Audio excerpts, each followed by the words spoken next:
So we know why we need to innovate, right? Normally, most of my talks, because my master's is on business innovation, brand innovation. So normally, when I speak, I get asked to speak on innovation. So normally, go a lot deeper into innovation. This talk is not on innovation; it's about conscious leadership, but it does link to innovation.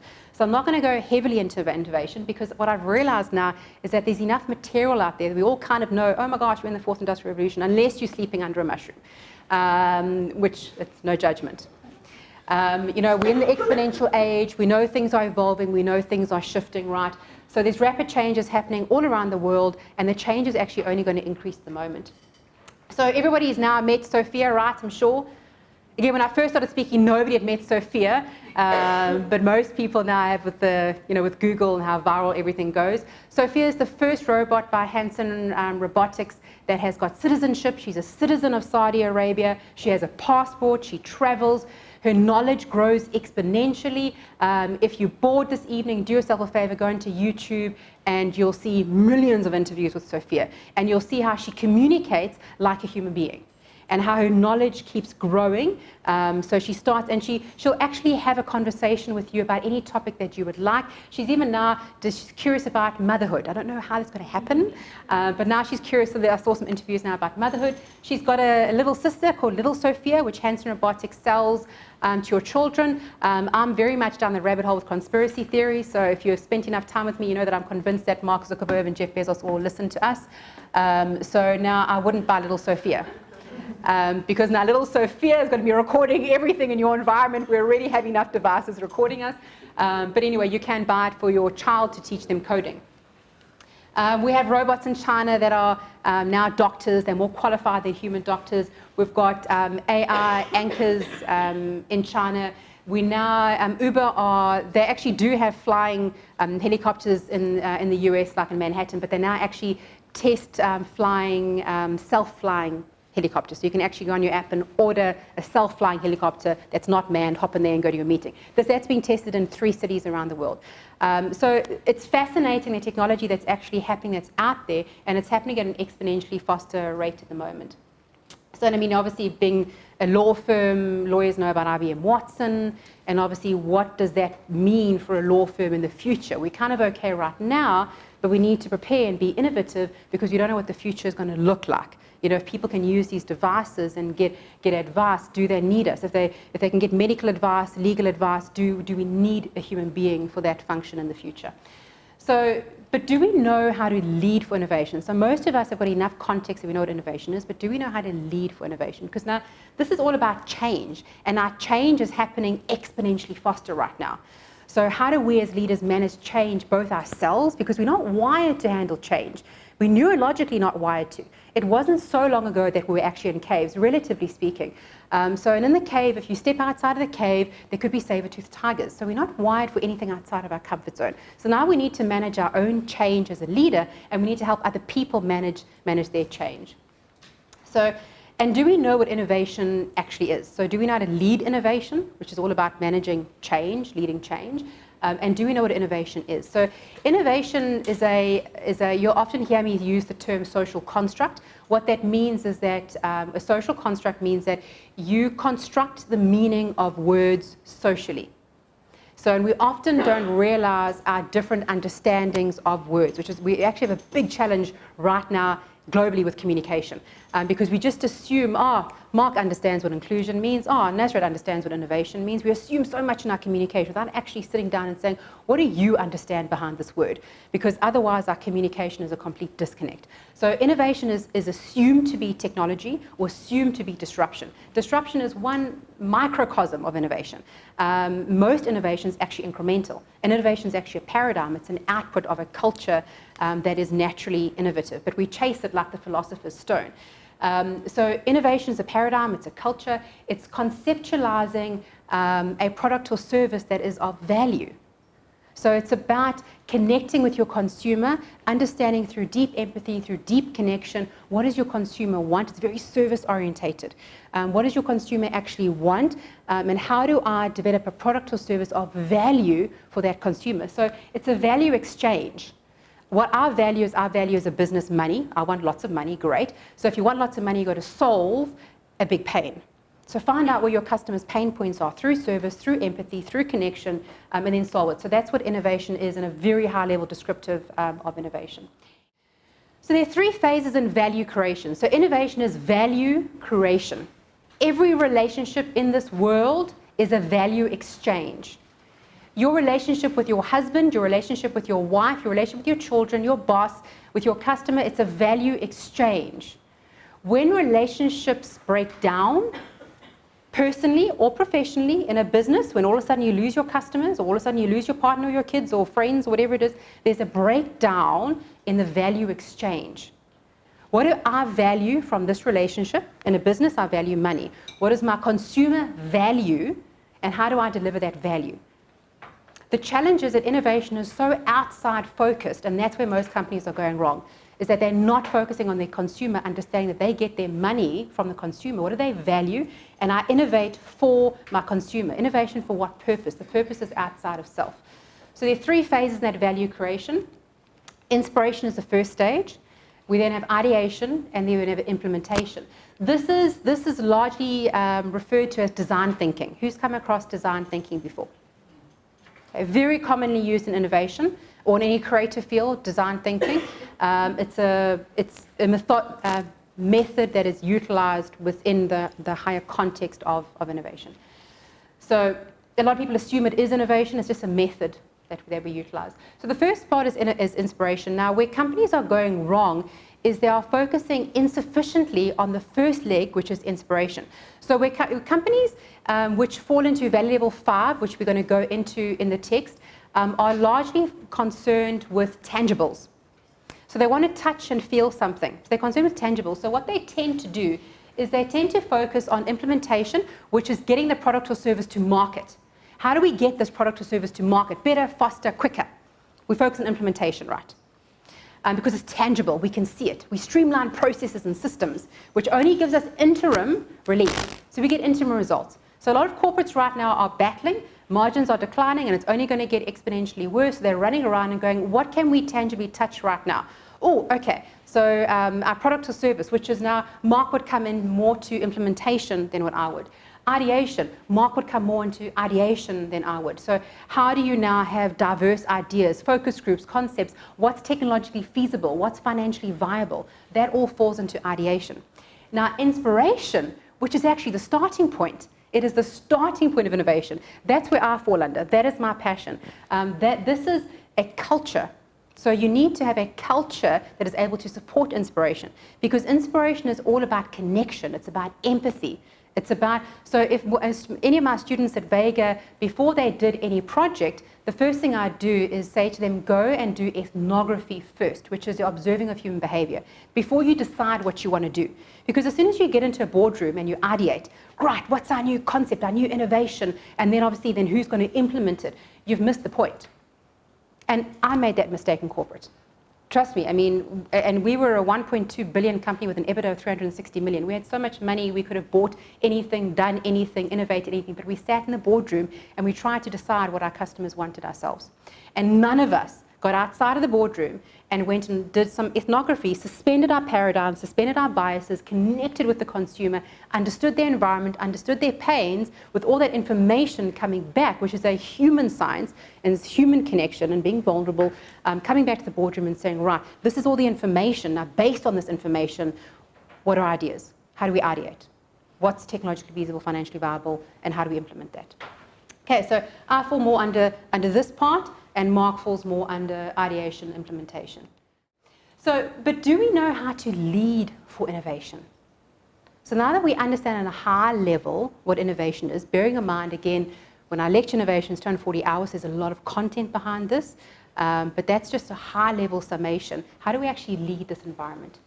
So innovation is empathy to connect, inspiration to solve, creativity beyond existing paradigms to ideate, and courage to implement.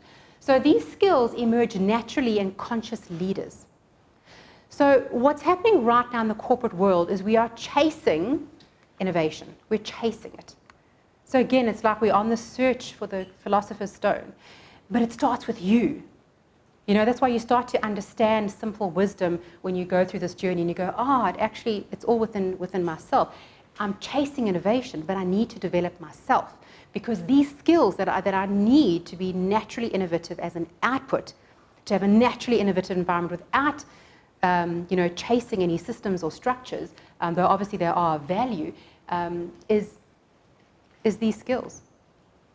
So empathy to connect, inspiration to solve, creativity beyond existing paradigms to ideate, and courage to implement. So am I a courageous leader? What does it mean to be courageous? Am I afraid to do things, differently? Am I afraid of stepping out of my comfort zone? Do I have enough courage? Am I creative beyond existing paradigms? Because remember, 95% of everything that we do, think, act, feel is automated. So that's how our software works. We have our conscious mind, which is 5%, and our unconscious, which is 95%. And that's just neurology, and it's fact. It's neuroscience. You can go Google. It's fact. So you can't say that, no, except for me, I operate in 100% consciousness. Because then you say you're not human, which is great, because I do believe that, we do have AI that walks among us, so that's a whole other conversation. But so if you are a human being, it means that 95% of you is unconscious and 5% is conscious. So being a conscious leader it means that you've got the knowledge, that you are self-aware of how your programs actually operate, so that you can step out of them through choice.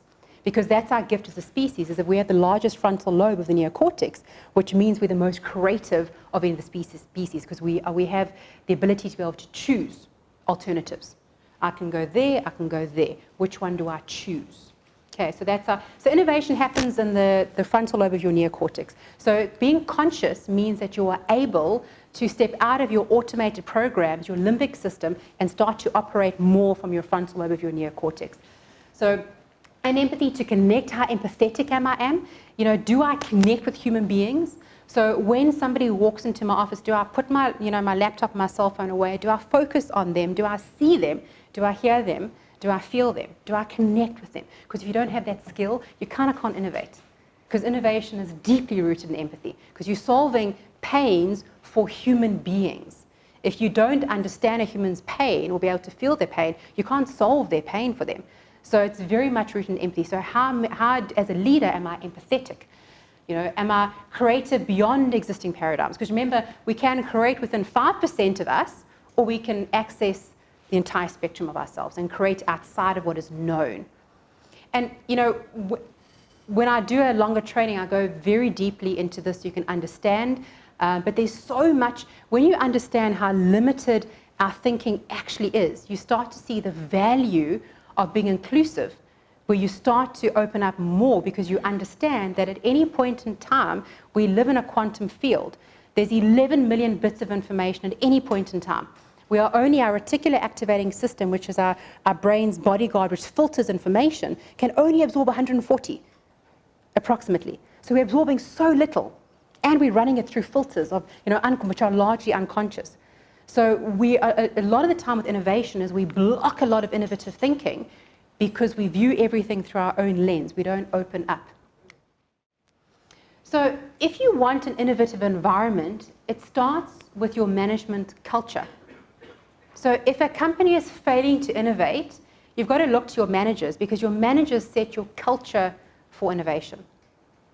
Okay, so that's why, again, we tend to focus on doing specifically leadership development, because if we can get the leaders right, they will naturally get the environment right, okay, as a default.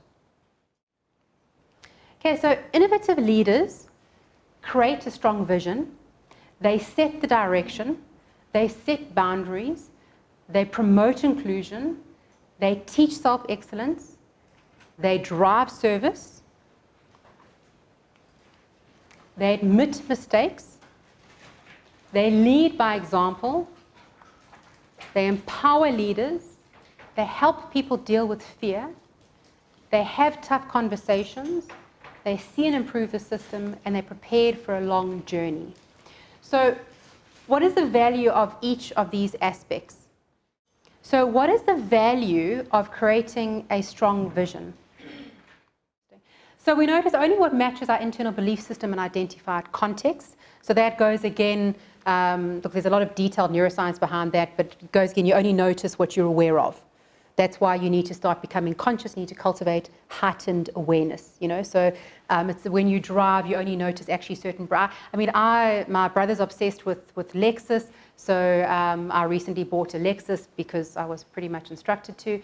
And the flip side is at least then if anything goes wrong, he'll sort it out.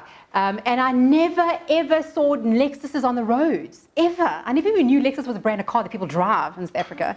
And now I see them everywhere, in my state, everywhere. You know, so the human brain can only see a microcosm of the information that's out there, depending on what you focus on. So purely even by this conversation, you are going to have more consciousness, more awareness of all of these concepts, just as a default. So the pursuit of innovation isn't merely about nurturing creativity, evaluating risk, and managing failure with the goal of creating new value.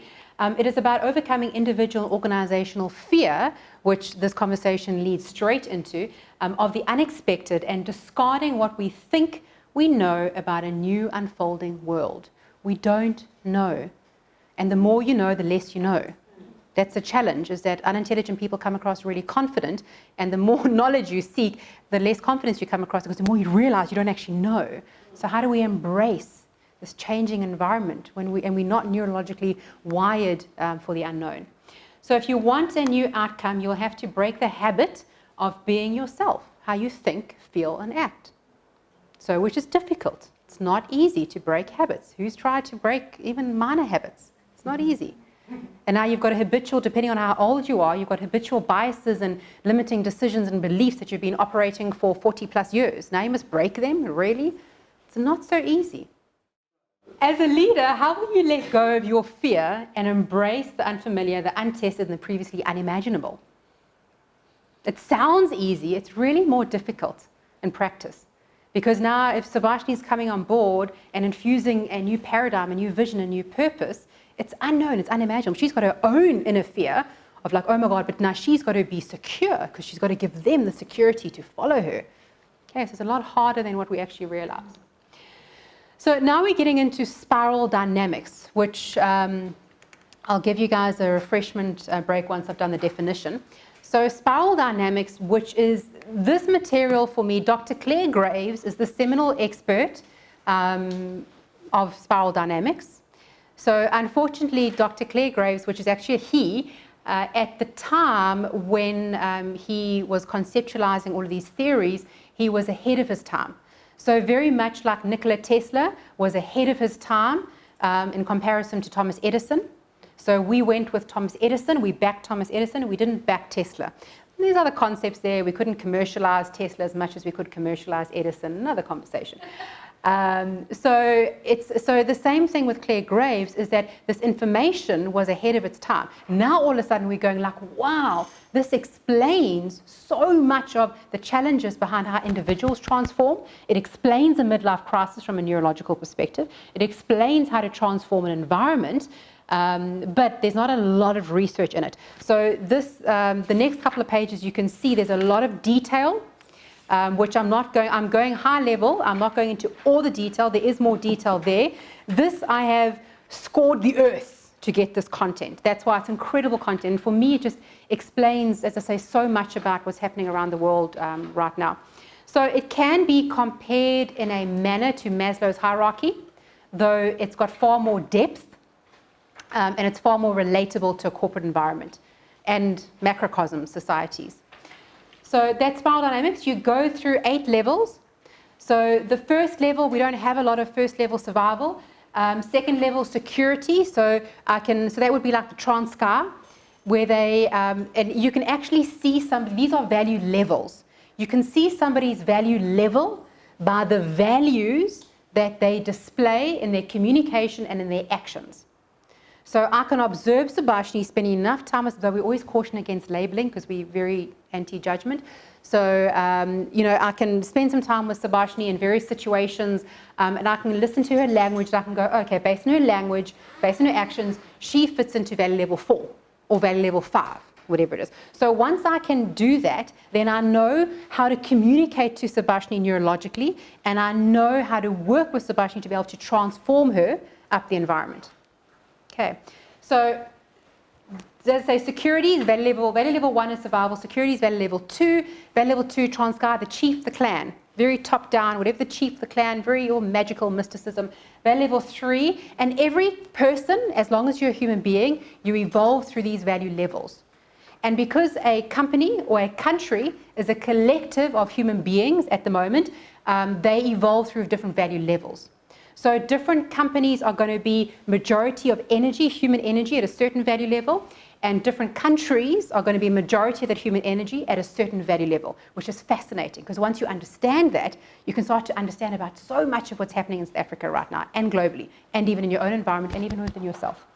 So 3, a lot of Africa and Middle East is at value level 3, again, natural evolution. The challenge also is that, unfortunately, evolution at the moment is a privilege for the privileged, because as soon as you constrain somebody, they're forced into lower value levels. So one of the challenges with not having basic human needs or education is that you're actually blocking somebody's evolution, because they're not worried about self-actualizing and the global ecosystem when they're worried about food and they're worried about survival. Okay, so we cause a lot of the own situations that we're experiencing right now around the world from a legacy perspective. So 3, a lot of Africa, a lot of Middle East. Your victim, your narcissist, they suffer from a lot of shame. So victim, narcissist, a lot of value level 3. If you're managing a value level 3 person, you've got to be, the best system to manage a value level is the system above it. So value level 4, which is law, order, process, structure, very religious, very black and white people. That's legacy. Most companies are 4 or 5 at the moment. Our parents are mostly 4.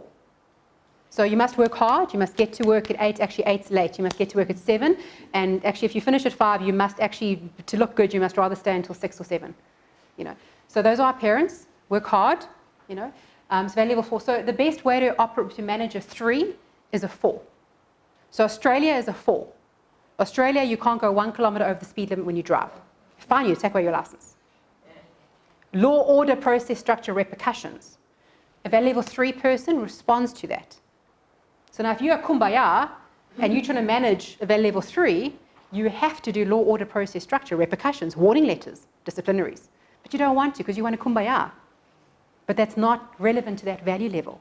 So now if you want to be a conscious leader, you need to understand this. Because now how do you manage people and where do you fit in?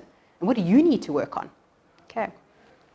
So that's value level 4, law, order, process, structure, Australia. Value level 5, the majority of the world right now is at value level 5. So we're 4, 5, 5 is capitalism. And they evolve from I to we, I to we. So, you know, so this is very much we, the clan, the people. 3 is survival of the fittest, me, I. 4 is we. A lot of guilt. So if you want to get a 4 person to do something, you just make them feel guilty. It's great. Your 5, your capitalist is I, profit, bottom line. I don't care if my food kills you because of all the toxins in it and I kill the environment as long as I make profit. Okay, so that's your capitalist, that's your 5, very I. Then your capitalist, like I was a capitalist, I'm a recovering capitalist. So that's why I consider myself a conscious capitalist. So I was a 5. I felt nothing retrenching departments because they were business decisions. You know, it was business. So 5s lack empathy, which is a precursor to innovation. So 5s need to learn empathy. Unfortunately, the way we learn empathy is normally by having a midlife crisis. So a midlife crisis happens when you shift 4 to 5 and 5 to 6. That's your midlife crisis. That's when, you know, you all of a sudden, I'm not happy and I go buy a sports car, I divorce my partner, I resign from my company, I move countries. You do those crazy things because you always think that it's outside of you instead of inside of you. The problem is inside of you, and you need to have the knowledge and do the work that you need to do because it's also not an easy process to evolve. Once you're armed with the knowledge, even that you have today, it's a lot easier to manage that evolution. So your 5 shifts to 6. So these are your CEOs who all of a sudden become philanthropists. They go into kumbaya. So that's where they all of a sudden want to give back, Unless you have been a staunch capitalist and saved millions, you lose a lot of money in kumbaya. Okay, so you want to get out of kumbaya. So once I realized I was in kumbaya, which I did lose a lot of money, I really wanted to do what I needed to do to be able to evolve me to 7. So at each of these value levels, there's work that you need to do within yourself to be able to evolve. So your 3s need to let go of shame. Your 4s need to let go of guilt. Your 5s need to cultivate empathy. Your 6s need to cultivate self-worth. self-value, self-respect, boundaries. So, and then your 7 needs to let go of all of your fears. Your 7 is the level where innovation is a natural output, because innovation is a paradigm. So innovation emerges from value level 7 companies. Okay. And then 8 is when you start to, I'm not in 8 yet. I know, as I say, I definitely recall, I don't recall when I was in 3, probably because I don't want to, but I definitely recall when I was in 4. My midlife crisis was 5. I definitely went into Kumbaya. Even if any of you remember me communicating with me on email, even my website, my branding colors were green. So amazing how this works, you know, and now, of course, they're not green. And then you say you do the work that you need to do, you shift into 7, do the work you need to. This is where natural innovation occurs. So it's not necessarily a pleasant process. It's more pleasant the more conscious you are and the more work that you apply. And then 8 is where you care about the globe. So I can feel that I'm starting to care about the globe, but I'm not there yet. Listen, I'm pretty satisfied that I'm finally in 7. So, and it's not to say that people progress through value levels. So it's not to say you're categorically in a value level. You might have energy moving into value level 5, but you still have a lot of neurological, content that's in 4 or 3. So you might need to let go a bit of shame, let go a bit of guilt, shift you into 5, and then obviously how do you progress then into 6. So it's not, this isn't a black and white process. Okay. So if you flip the page and you just look at, so you've got value level 1, and you'll see there underneath value level 1, you'll see I've actually got there Maslow, Instinctive Needs, Lovinger, Graves, Beck, Cohen. These are all the leading seminal authors on these concepts. Okay, so it relates. All the theories relate. Dr. Claire Graves, personally, I think is the best. The most comprehensive, and it relates the most to a corporate environment and explains the midlife crisis that happens. Okay. So spiral dynamics describes awareness development, consciousness, awareness development, both at a personal and a collective level, based on the works of American Professor Emeritus of Psychology, Claire W. Graves. So spiral dynamics describes 8 levels expressed in value systems, each with their own color. These levels climb from simple structures to increasing complexity. So also thinking, because remember that we innovate from the frontal lobe of the neocortex. Our greatest gift as a species, besides our thumbs and 1 or 2 other things, is the fact that we have the largest frontal lobe of any other species. So, but we don't utilize it until we go up the spiral. So we harness our complexity of thinking and our ability to access more readily the frontal lobe of our neocortex for innovation. That ability increases the more up the spiral we go. So a lot of these lower levels, just their complexity of thinking is not complex. So, but remember now, 7 is, that's why 7 you start to see systems thinkers. Because systems thinking is very complex. Critical thinking is complex. These concepts, which are your WEF, top skills. They don't just naturally happen. You've got to evolve your thinking to be able to get to that point. So innovation is solving problems. But the ability to solve a problem depends on your ability to understand a problem, which means do you understand all the systems interconnected to that problem? And for that, you need a complex level of thinking, which emerges in value level 7. So that's spiral dynamics. So change for companies, change is an important theme, whether it's internal by means of reorganization, changing product groups or working methods, or whether it's external with changing competition, markets, or consumers. Change is always present on the macro, meso, and micro levels of organizations, and increasingly now in this environment that we are now in. So change in people takes place within certain boundaries. Within those frameworks, it is people's values that play a role. What do they think is important? Because what you think is important is different to what I think is important and different to every other person. We project our values onto other people instead of taking the time to understand what they value. Because if we want to get results out of them, we need to understand what they value. And then how do we get them to come to our values? Okay. So what standards do they associate with those value levels? So spiral dynamics focuses on the development of these values from value level 5 capitalism to value level 7 innovation. That's why innovation is a lot more complex than what people assume it to be. So I think we're going to break over here. You can see this diagram is in your book. The reason I like this diagram is that it's the first one that I came across that you can actually see the percentage of the population. So you can see on the right-hand side. So you can see now, because we're evolving as a globe, so you can see the majority of the population is at 40. At 40, which is at value level 4.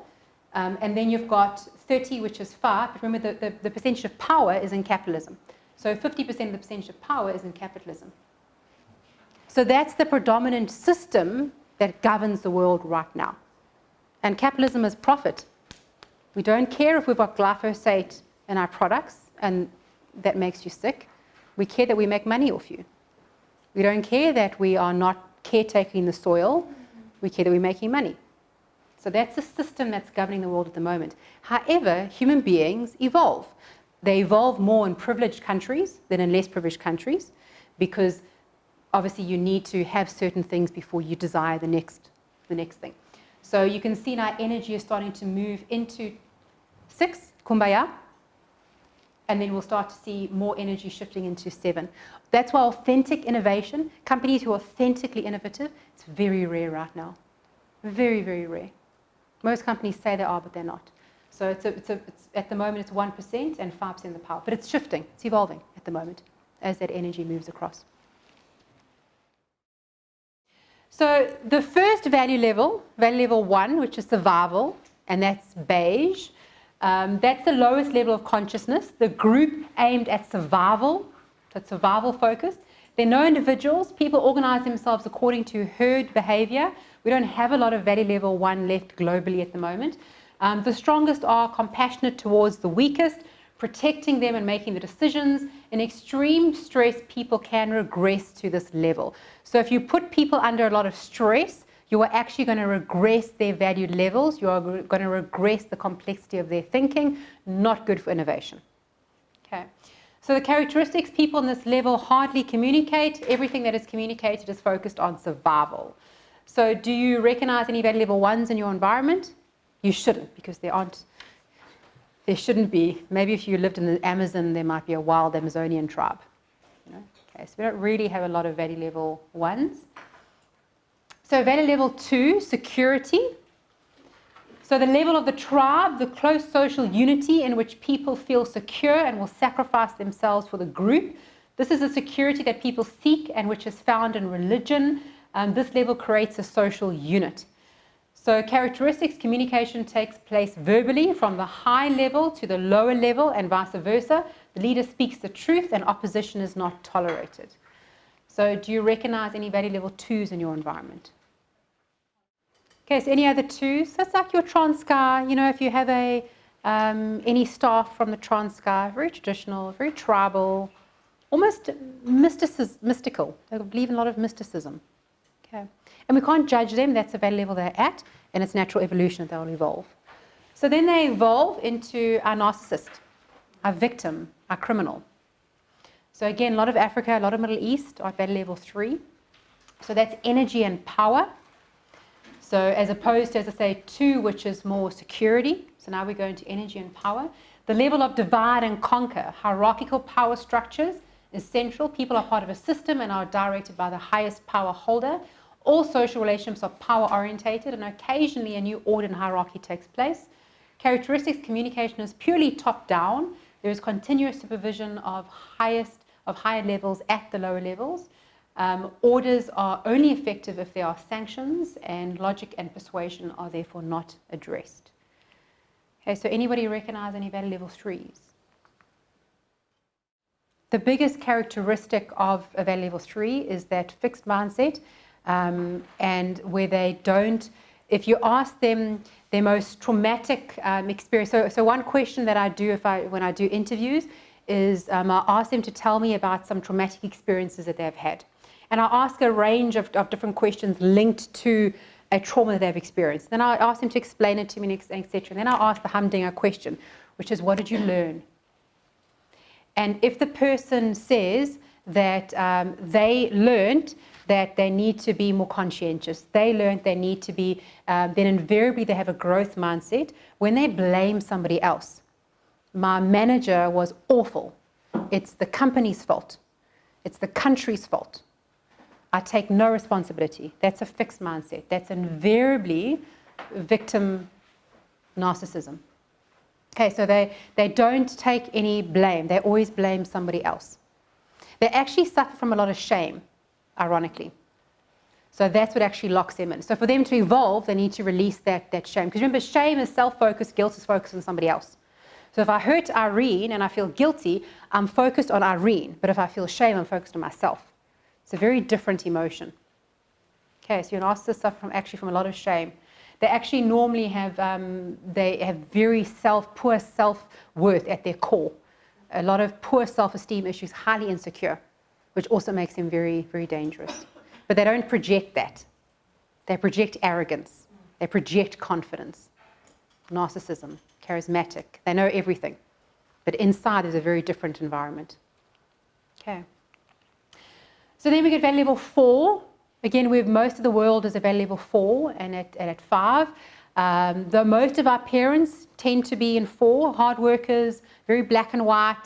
These are the rules of how you must work. These are the rules of how you must behave. The level of conventional society, which establishes right and wrong, very black and white. Established conventions and traditions are honored, and rules, procedures and structures are strictly adhered to. The concept of deferred reward occurs for the first time. If you do your best, you'll be rewarded later. Characteristics, communication takes place from high to low and horizontally. The control freak needs to know what needs to be done. Consistent communication is very important. Intuition or feelings are unimportant. Okay. And again, in your manuals, there's more detail behind every single level. And remember that every single person in this world will fall into, you never categorically fall into one value level. You have predominant energy in one, but you have energy in others because you're in a constant state of evolution, right? So every person that you come in contact with will be a majority in one of these value levels. It just helps you give that consciousness, that insight to know how to manage them, right? So do you know any value level 4s? So, and then you shift into value level 5, which is success, your capitalist. And again, when listen, start paying attention, becoming conscious, becoming aware of people's language and their behavior, because just by observing their language, you can start to see which value level they fall into, because they will actually speak to that value level. So value level 4 person is law, order, process, structure, right, wrong. You can hear that language. Value level 5 is about profit, bottom line, success, results, win. You will actually hear that language in their communication. So this is the individualistic capitalistic society. The truth lies in logical reasoning and empirical research, after which the correct conclusion is left. So if you're speaking to a capitalist, you need to be able to learn to speak the language of a capitalist. So for those of you who work in environments where your leadership are not yet at the authentic level of innovation, you need to be able to communicate their language. So when you're presenting, culture and these soft concepts to transform for innovation, you need to start showing McKinsey research and WEF data and Harvard Business Review reports. EQ is the new IQ because Harvard said, So you start quoting stats and figures. You transform your language to that individual. And the more conscious you become, the more attention you pay to individuals' language, the more you're going to start to alter your communication, and the better your results are going to get. Okay. So people perceive themselves as individuals, and this level everybody revolves around success. Power equals prestige and position within the structure, which is acquired by successful operation. Characteristics, communication, this level takes place from high to low, low to high, and horizontally. People are interested in each other and want to know whether it will positively impact their career. Communication is often focused on negotiation. Okay, and remember, there's no judgment. You can't fault them. That is the level they're at. So if you're walking out of a meeting and you're getting so frustrated because you're talking kumbaya to a capitalist, they just don't understand you, whose fault is it? It's yours. Because you're not altering your communication to them. So therefore, you're just speaking, you're not communicating, because communication is the mode, the content, and was it understood? So if you're speaking kumbaya to a capitalist and they don't understand you, the fault lies with you. Okay. So do you recognize any value level 5s? Most companies, most CEOs, most of your executives are value level 5, which is why innovation is such a slippery eel right now, as Mark and I were discussing earlier, because it's the philosopher's stone, because it's a culture, and that's a very different concept. Okay, so value level 6, kumbaya, community. When I was in value level 6, I have a relatively dysfunctional family, and I was running around trying to unite everybody, because I was very much about, So it's fascinating when I reflect back on my journey, and I can distinctly see the layers that I was at. I haven't changed as a person. It's just my values have shifted. So it's no longer important for me to have organized family get-togethers with, sounds like herding cats. So green is the level of humanity and the social network in which man is interested in inner peace and peace with others. In this level, people attach great importance to their social environment and little to their own status. People make decisions as a group, but each individual must be able to develop fully. Characteristics is a lot of communication in all directions, where the emphasis is on reaching a consensus. There's also sensitivity to emotions and the needs of others. Okay, so now you all of a sudden, you're a capitalist, you have a trauma, you all of a sudden shift into value level 6, and now you're all about the people. The challenge is you need to evolve through that value level and get to 7, because normally you lose money in 6, and you also alienate yourself. Because now you can't talk to a 5 because you're talking about kumbaya and the 5's going, I don't know what you're talking about. And you can't talk to a 7 because you're in this kumbaya. So you want to, and the way you evolve through 6 is self-worth, self-respect, self-value. So dealing with all of your inner insecurities, boundaries, establishing boundaries. And that's how you evolve through 6 and get into value level 7. Okay, so it's even, as I say, value level 5 is about taking value. Value level 6 is about giving value, the level of the philanthropist who wants to just go give value. And then value level 7 is where you see a balance of value, where everything's a balance. I give value to my friends, but they give me value. I give value to a business I work with, but I get value. I'm not afraid to charge my worth because I believe in my worth. 6, you're scared to charge because you don't really believe in your worth because you have self-worth issues. So you're very scared to invoice the client. At level 7, you know exactly what your worth is because you've done the inner work to get there. Okay. So do you recognize any 6s? 6s. Okay, so 7 is an emerging field. Oh, yellow's come out very interesting on that screen. It's like a lime green. So at this level, it's about systems thinking. So now you see innovation emerge as a natural byproduct. Because an innovator needs to be a systems thinker. To solve a problem, they need to understand a problem. They need to understand the systems that link into that problem. And it's a very complex way of thinking. Each value level, you gain more complexity of thinking. So you realize that everything is interconnected. That, oh my gosh, if I put poison in my food and I hurt the consumer, it's going to affect my business because then they're going to die. They're not going to be able to buy my food. So you start to recognize that. Whereas the 6 just wants to save the people dying. And the 5 just doesn't care. You start to merge the two. Okay. So tolerance is the key word in this. People work together in a system in which they make their own decisions. This makes it possible to work on a project basis. Characteristic communication takes place as needed, and it's important that information gets to the right place and is easily accessible. They think about management information systems. So any 7s in your environment? Okay. And normally you can tell, like once you get to that level, you can tell if somebody is authentically innovative. Generally, they tend to fit into a 7. Or they might be opening into a 7, but they still have got 6. That 6 energy is, again, self-worth, self-value, all of those things, boundaries and so forth. So you might recognize the opening up of that energy. There are some in-depth assessments that you can actually do to categorize where you would fall under. Okay.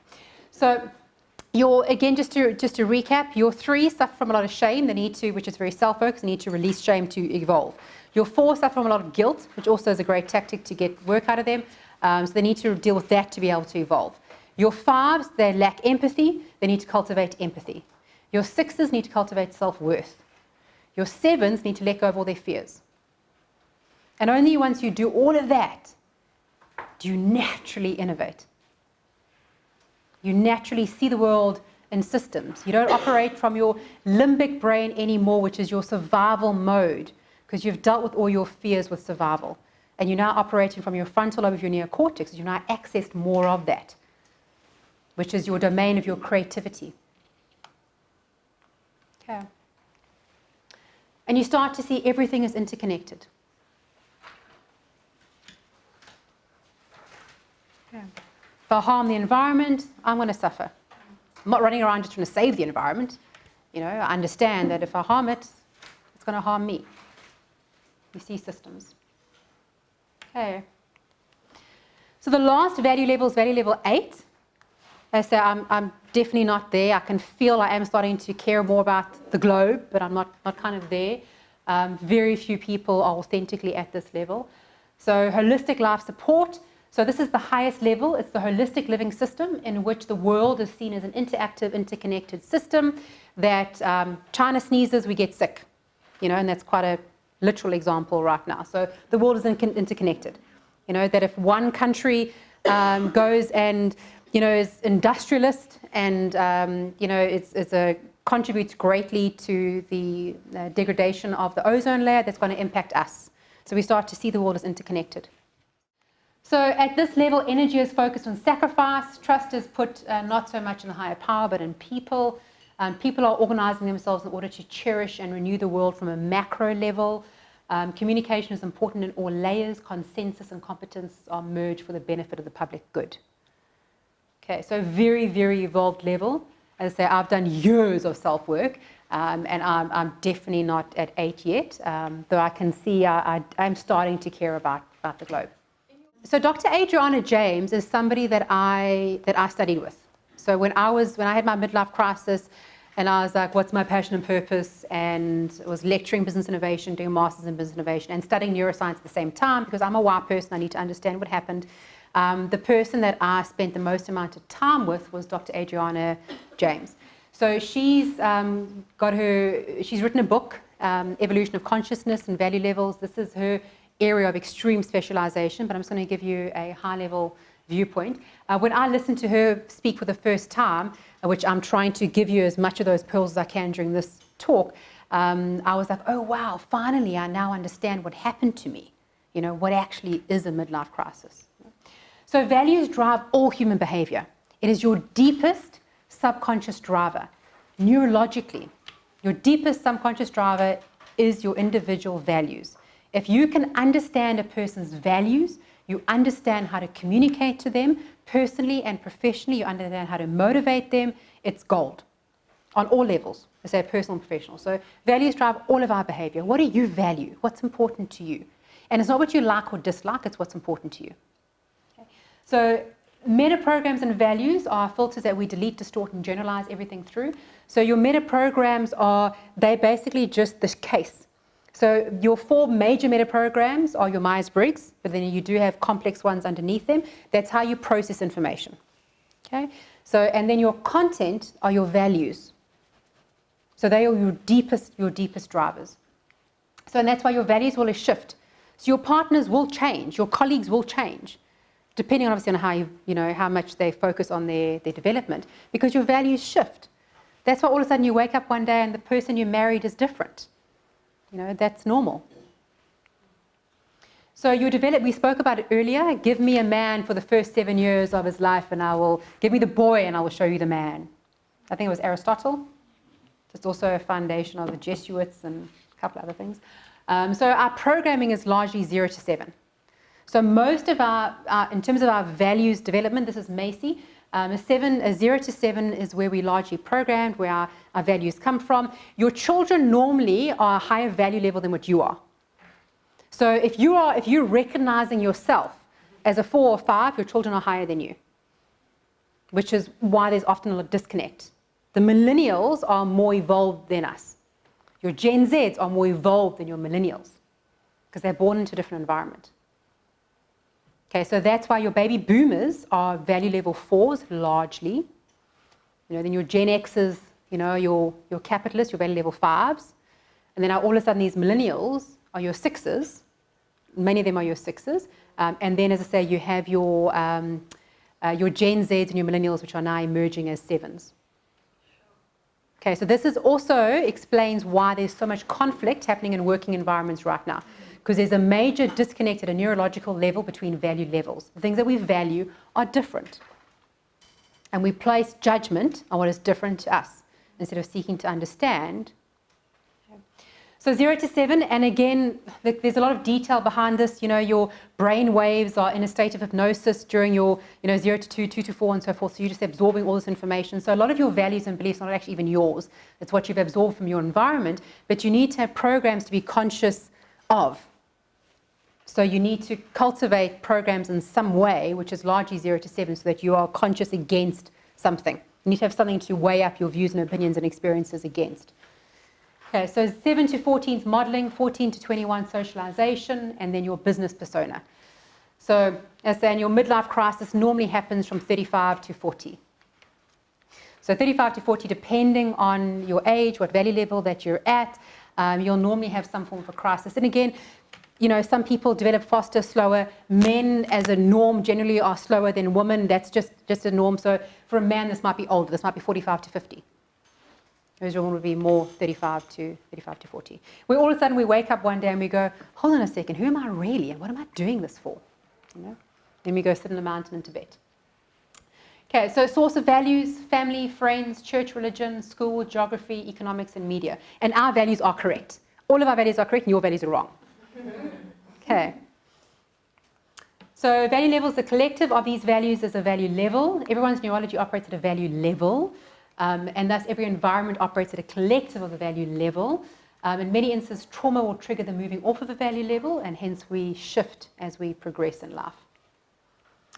So these are just the core values and ethics for each value level, so that you can understand again at a high level. Again, the detail is in your notes. So 2, tribalistic, animistic, the ways of the tribe. Animistic beliefs and mystical signs serve the clan and the ancestral ways. So your Transkei, and you'll recognize that within them. They're normally lovely, trustworthy. Then they shift into the 3, the criminal, the narcissist, the victim, egocentric, exploitative. And you can't judge them, it's evolution, right? So laws of the jungle, impulsive drives and immediate rewards, guiltless service of raw self-interest. Okay. And if you understand these value levels, you also understand, as a politician, how to manipulate these value levels.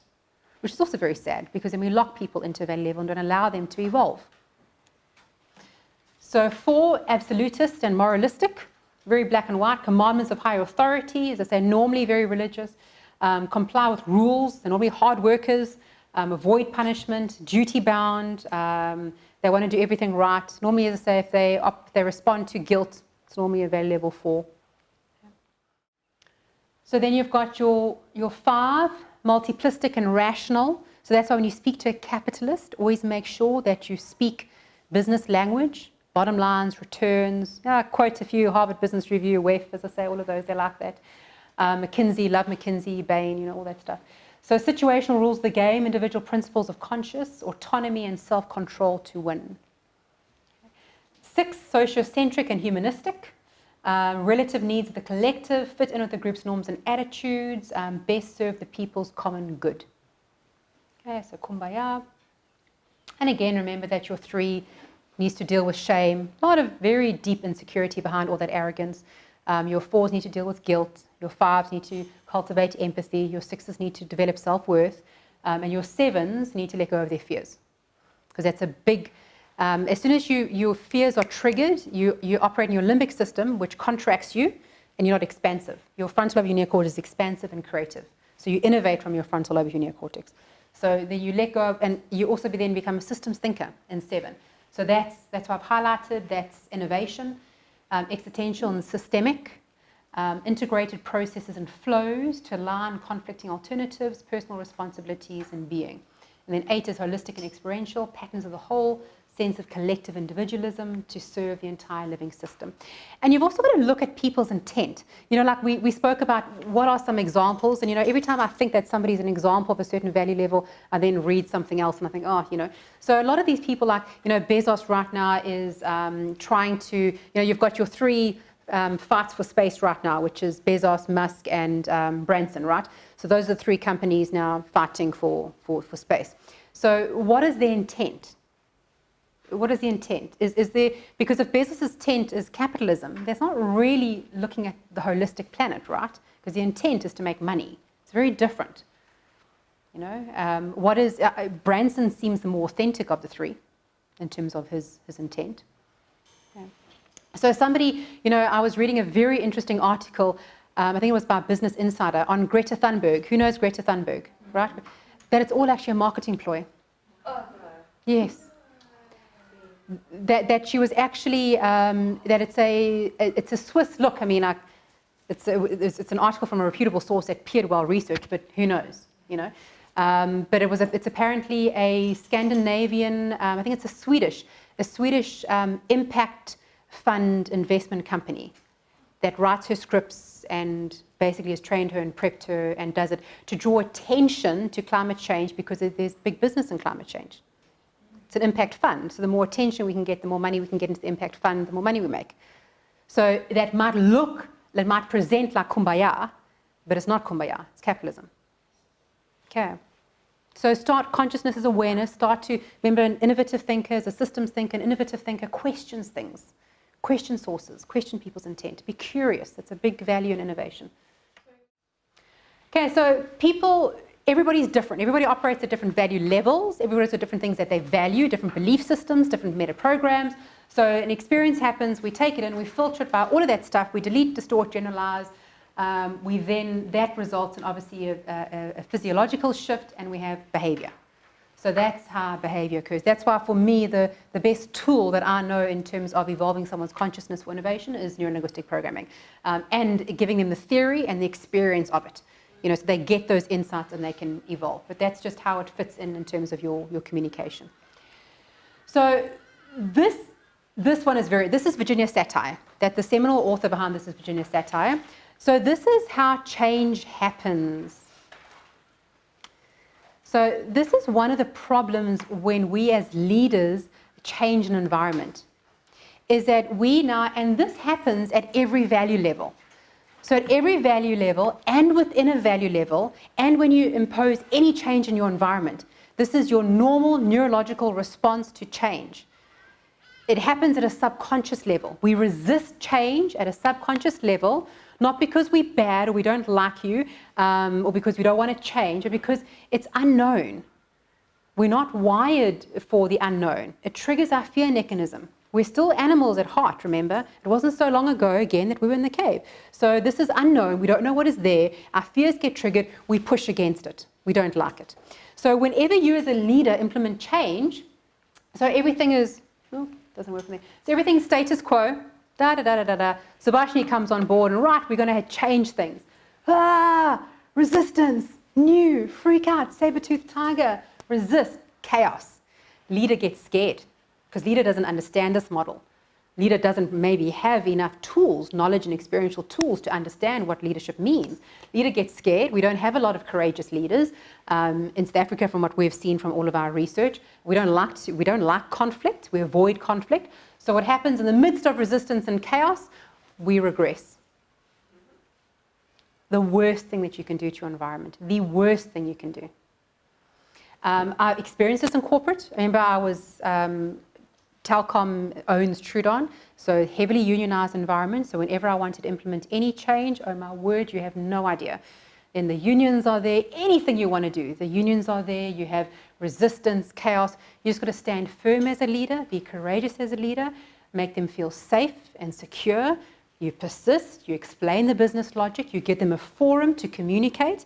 We don't do enough of that. People just need it, even if you're not going to listen to them, just delude them that you are going to listen to them. Give them that forum. As Subhashini was saying, you communicated a lot. It's great that you had authentic intent behind it, but you don't even have to have authentic intent. Just give somebody a platform to communicate. And then you say, I'm so sorry. Yes, I understand. I hear you, Travis. I hear you. I'm so sorry. This is the reason we're changing the system, because it's better for the company because of ABC, which is going to benefit you in the long run. I'm so sorry. Yes, no, I'm secure. I'm safe. I'm making you feel safe as a strong leader, but I'm going to push through your resistance.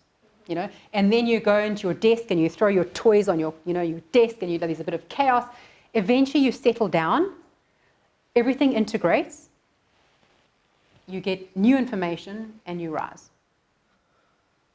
Okay, so that's a normal process of change. So for me, as I say, I was a happy little capitalist, All of a sudden, I started to have issues happening in my neurology. I didn't understand what was happening to me. I just knew that I just wasn't happy, and this resistance, this conflict was happening because I actually was evolving. I didn't understand that.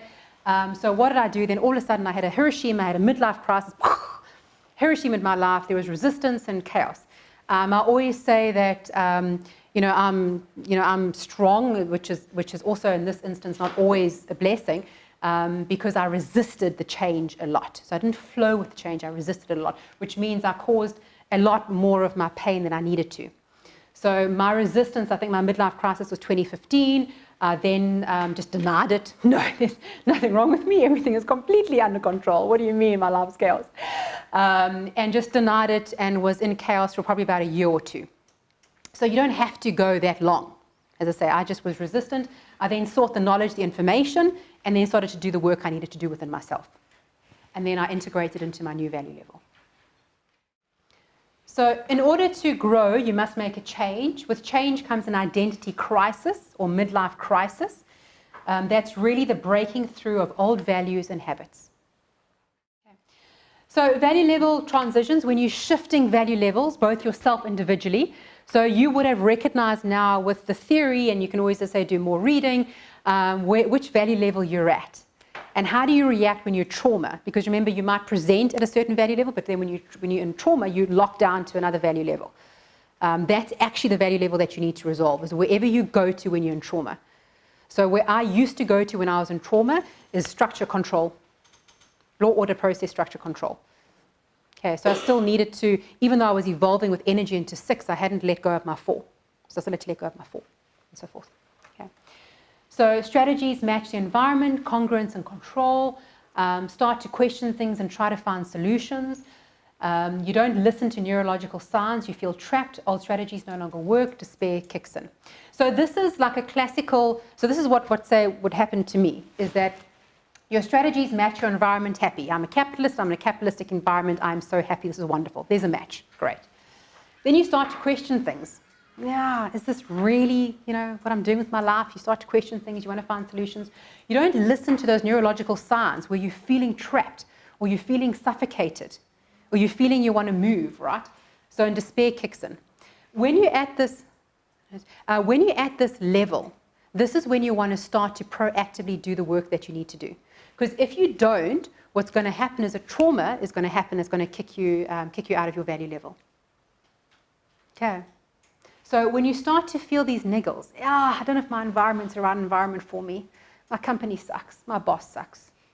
My wife just doesn't get me anymore.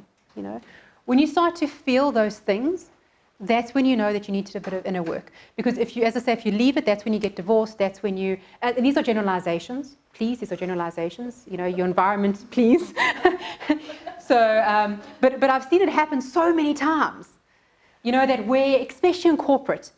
My environment sucks, so I leave my environment, I go to the next company, oh my word, I have the exact same scenario there. So what's the issue? It's me. It's not my environment. So, and this is, as I say, a lot of us are, as I say, Zarina, a reformed, attorney, a lot of us have stepped out of corporate, and normally we've stepped out of corporate because of this shift that's happened. We think it's our environment, so we leave and we start our own business, and then you start your own business and you realize, oh my word, the grass isn't greener on the other side. Oh my word, starting your own business is a whole other trauma to it. And now I've got to deal with the stuff that I didn't deal with when I was in corporate because I thought corporate was the problem, and it wasn't corporate, it was me. Okay. Sometimes it's corporate. Sometimes. They are, as I say, they are generalizations. So, and that can happen 1 month to years, just depending on the individual. We change, new neurological strategies develop because you need new strategies for every single value level. Because now remember, if I'm a capitalist and I know exactly bottom line, strategies, process, all of that, I got that down pat. I know the strategies of capitalism 100%. Then I shift into Kumbaya and I shift into value level 7, different strategies. I don't know. So there is a degree where you free fall because you don't have the strategies for that new environment. Because you need to now cultivate those neurological strategies. So consciousness remains the same, you just express it differently, the ability to handle more complex thinking. So with every level you get more complex in your thinking. If the environment changes and we don't, it causes a neurological mismatch until we change. So people can be open to change, arrested or closed or threatened by change. So how do you guys react to change? Can anyone relate to this? Changing an environment, is key if some leadership are not ready yet to do the work that they need to do. Also, conversations. I'm extremely authentically passionate about the work that we do at the 30% Club. And what a privilege, because what we do is we facilitate conversations. There's science behind that. So, the seminal author that you can research is Uri Hassan. I think he's from Princeton. And what they did, loads of research. They did fMRI scans. So what they did is they would, with me and Mark having a conversation, so that's why the power of storytelling is so key. If you want your children to do something, if you want your staff member to do something, they say, learn the art of telling them a story. Because you've got a critical faculty, and when I tell you a story, I bypass your critical faculty. Otherwise, I just bounce off your critical faculty. So when I say I want Mark to understand resilience, so then I'll tell him a story about when I was suffering in Vienna and, I learned to endure, right? But what is the outcome that I want? I'm telling you a story. What I'm doing consciously is I'm triggering your mirror neurons. That's why we cry at movies. We cry in books. I read The Kite Runner, Khalid Hosseini. I was devastated. I cried to sleep one night. Because it triggers your mirror neurons. So how to change the world? Conversations. Never underestimate the power of planting neurological seeds and telling stories to people. So, and remember, the more evolved the person, the responsibility is on you to adjust your communication. So I need to have empathy for a capitalist and understand that it's not their fault that they're at that level. And I need to be able to tailor my communication to them and learn to tell stories, and also understand that those seeds that you're planting, they will grow at a certain point in time. There's only so many conversations you need to have on inclusion before somebody starts to realize the value of inclusion, right? There's intent behind what we do with the 30% Club. Okay, and all we do is have conversations and speakers. That's it. So points to remember regarding value level transitions. Values can be determined only if we take into account 3 factors. Tolga mentioned environment. So environment is key. I've spent a lot of time in the Middle East, and my goodness, that environment is challenging for people to evolve in. So environment plays a role, your neurology plays a role, the nervous system in which your values are held, the container. So you can tell somebody's neurological level when they're in a state of trauma, because they'll always regress to their last fully completed value level. The labels or words that they use. So what do I say? Kumbaya, or results, or flow, or balance? What words am I choosing? Because you can normally tell what level I'm in by the words that I'm choosing. Or no, that's right, or that's wrong. It's value level 4, The values content is determined and affected by the environment and neurology. So values are not what we like, it's what's important to us. Every person has values. Every individual set of values is different from another individual's, and no value level is better than another value level. So we don't judge another value level. We use the knowledge to cultivate empathy and flexibility of behavior. Okay, so development through the value levels and different types of thinking is possible, but not always guaranteed. Okay. So you have 3 stages of every value level. You've got entry, full on, and exit of every value level. The model of change happens between value levels and inside of a value level. With regards to change, a person can be open, arrested, or closed. Okay. So under stress, people revert to the last fully completed value level, and this can be 1 or 2 more value levels behind. Okay, the last fully completed value level. That's why I say my evolution took me a couple of years, because I was moving through various value levels and going back and completing value levels. And again, the inner work is not always a pleasant process, but it's so worth it in the end. To have this level, as I say, of peace that I have right now is absolutely incredible. So it was worth the struggle to get you. So you cannot progress unless all concerns related to one's value level are fulfilled and the energy spent on concerns is freed. You need to walk the talk, not only talk of certain value levels to progress. People can exhibit different levels in different contexts of their lives. A lower level cannot understand or comprehend a higher level. So it's always the responsibility of the higher level to adapt. A capitalist does not understand kumbaya. They don't understand exchange of value. They don't understand flow, systems thinking, all of those things. They don't get it. So it's up to you to adjust your communication down to their level. Okay. So the words a person is using to describe his or her own values may be a higher level than their neurology. So somebody might be, they assume that they're actually higher than what they normally are. And the general rule of thumb is that whatever you present as, you're normally 1 level behind that, at least. That's the general sort of rule of thumb. Okay, so the complexity of thinking must match or exceed the complexity of the problems of existence. So the challenge right now is that we are called to evolve, and most importantly, we are called to evolve as leaders, because our environment is increasingly becoming more complex, and we're not going to be able to manage that environment unless our thinking becomes more complex, which is not going to happen unless we evolve our consciousness, and we're not going to be able to lead other people to be able to do the same until we do that inner work ourselves. Okay, so you need to let go of being a victim, get understanding, let go of hurt and rejection, get self-acceptance, let go of guilt, unworthiness, get forgiveness, let go of unfulfilled expectations, go with the flow, let go of control, get peace, faith, trust. It's all in your notes. Let go of roles and duties, get commitment, let go of social expectations, let go and be a leader. Let go of fear of power, be the power. Let go of fear of sharing power, there's nothing outside. Let go of limitations, infinite and all. Let go of sadness, the oneness. Okay. So, and again, it's easier said than done, this process. As I said, it can be traumatic. If you're resistant like me, it was very traumatic for me to evolve because I denied it. I have a high tolerance for trauma, as Jade was saying, so I denied it a lot instead of just embracing and doing the work. But it is worth it. And remember, sometimes people need to experience certain things because you can't just, like you need to actually become a capitalist to be able to evolve through capitalism. So you also can't judge people. We can't judge capitalists. If you are at a value level 4 and you want to evolve, the next level is capitalism. The best is to do it consciously with this knowledge, and as you evolve into it, experience it and cultivate empathy simultaneously so you can evolve through it. So, but people don't evolve. That's why, a material person is more evolved than a spiritual person because it's part of evolution is to understand capitalism. So the outcome, we're at the end. So the outcome is inclusive leaders who are emotionally intelligent. 90% of top performers have EQ. People with high EQ earn $28,000 per annum more. That's WEF, World Economic Forum, Dr. Travis Bradbury. And WEF also note that EQ drops as your seniority in a company drops. So this is more prevalent for higher leadership than lower leadership. So actually, your supervisors and managers have got the highest degrees of emotional intelligence in environments. As you progress up the corporate ladder, your EQ drops because you become more disconnected with human beings. And you have less accountability, less governance. Okay, so it becomes even more important higher up. So inclusive leaders who create cohesion, 50% increase in cohesion doubles productivity. McKinsey, revenue grew 4 times faster. Harvard. So there's a lot of hard left brain studies that have been done on all the soft stuff.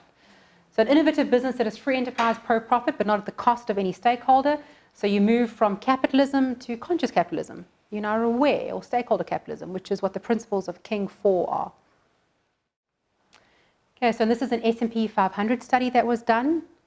So S&P 500 study, conscious businesses produce higher long-term results than profit only, 10 to 14 times. So it's good for business. It's good for the bottom line. This isn't just a soft, warm, and fuzzy because it's nice to be soft and fuzzy. It's good for business. It translates into profit.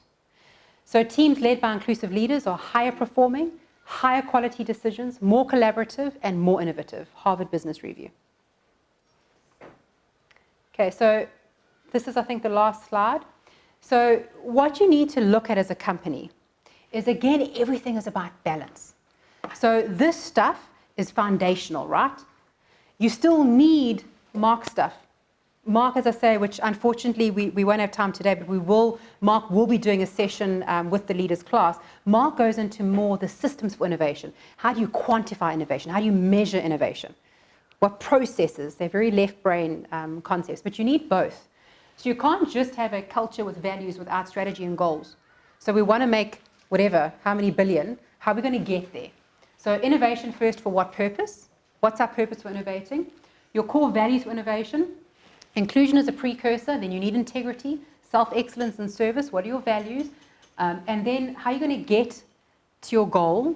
How are you going to break down and merge it with your values? So if now, for example, Livingston Lendy want to meet a certain financial revenue target, they need to be able to break that down and then break it down to every individual and see how is that person contributing to that goal, and also in their contribution, are they aligning with the values of the company? Do they understand the values of the company beyond the social constructs? Have we had those conversations?